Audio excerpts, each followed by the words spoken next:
एक गांव में दो दोस्त रहा करते थे। वे दोनों आपस में बहुत अच्छे दोस्त थे। उनमें से एक का नाम रमेश और दूसरे का नाम सुरेश था। वे दोनों खेती किया करते। इस बार उनकी अच्छी फसल हुई थी।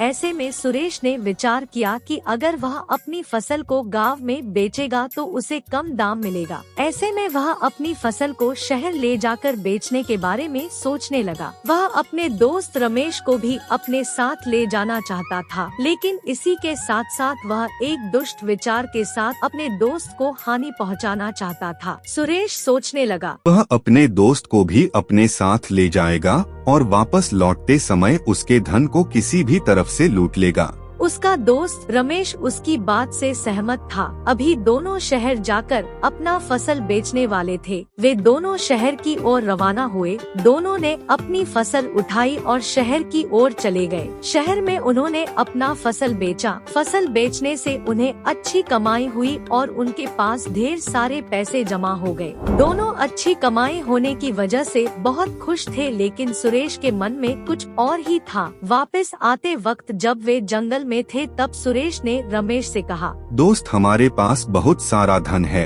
अगर हम इसे गांव में लेकर जाएंगे तो चोरों की नजर हम पर पड़ सकती है या फिर कोई हमसे उधार मांग लेगा। क्यों न हम कुछ पैसे यहाँ छुपा कर रख दें ताकि जरूरत पड़ने पर इसे आकर यहाँ से ले जा सके। रमेश को यह बात सही लगी और वे दोनों जंगल के एक बड़े से पेड़ के नीचे गड्ढा खोदकर अपने धन को वहाँ रख दिया। इसके बाद दोनों वहाँ से चले गए।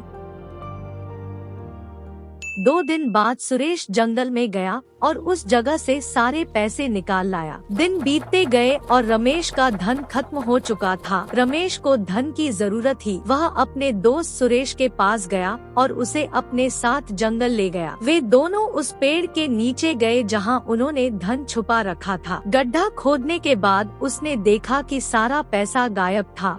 यह देखकर रमेश हैरान हो गया, लेकिन सुरेश जानबूझकर चिल्ला चिल्लाकर रोने लगा। सुरेश दौड़ता हुआ सरपंच के पास पहुंच गया। सुरेश ने सरपंच के सामने रमेश पर इल्जाम लगाया। रमेश ने सारे पैसे चुराए हैं। लेकिन रमेश ने कहा कि उसने पैसे नहीं चुराए हैं। ऐसे में सरपंच ने उन दोनों की परीक्षा ली। उन्होंने दोनों को हाथ अग्नि में रखने को कहा ताकि अग्नि देवता सच का पता लगा सके। सुरेश चालाक था, उसने तुरंत कहा, नहीं, सच का पता वन देवता लगाएंगे क्योंकि उन्होंने सब देखा है। ऐसे में तीनों वन के पास चले गए। सुरेश तुरंत जाकर एक पेड़ के पीछे छुप गया। फिर सरपंच ने जोर से चिल्लाकर कहा, वन देवता, हमें बताओ कि चोरी किसने की है। तभी सुरेश पेड़ के पीछे से चिल्लाया, चोरी रमेश ने की है। जिस पेड़ के पीछे से आवाज आ रही थी उसे रमेश ने जाकर जला दिया। आग की वजह से सुरेश जलता हुआ बाहर निकला और उसने सब कुछ सच बता दिया। सरपंच ने उसे सजा दी। इस कहानी से हमें यह सीख मिलती है कि जो दूसरों के लिए गड्ढा खोदते हैं वह उसी में गिर जाते हैं। इस कहानी में सुरेश ने रमेश के लिए बुरा सोचा, लेकिन अंत में रमेश के साथ ही बुरा हुआ। इस कहानी से सीख लेकर हमें यह बात हमेशा के लिए समझ लेना चाहिए कि दूसरों का कभी बुरा नहीं करना चाहिए।